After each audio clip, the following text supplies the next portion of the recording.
யார் ஒருவன் அல்லாஹுடைய பாதையில் ஒரு நாள் அல்லாஹுடைய முகத்தை எதிர்நோக்கி நோன்பை நோக்கிறாரோ அவருடைய முகத்தை அல்லாஹ் ரப்புல் ஆலமீன் நரக நெருப்பிலிருந்து 70 ஆண்டுகள் அல்லாஹ் தூரமாக்குகிறான்.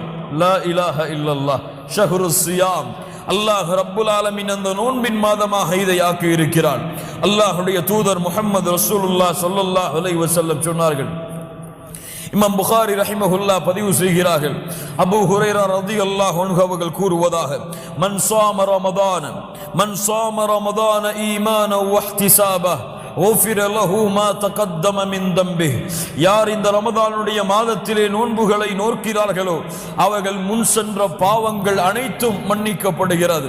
அல்லாஹ்வுடைய தூதர் முஹம்மது ரசூலுல்லாஹ் ஸல்லல்லாஹு அலைஹி வஸல்லம் சொன்னார்கள், மன் காம ரமதான ஈமானன் வஹ்திஸாபா غفر له ما تقدم من ذنبه. யார்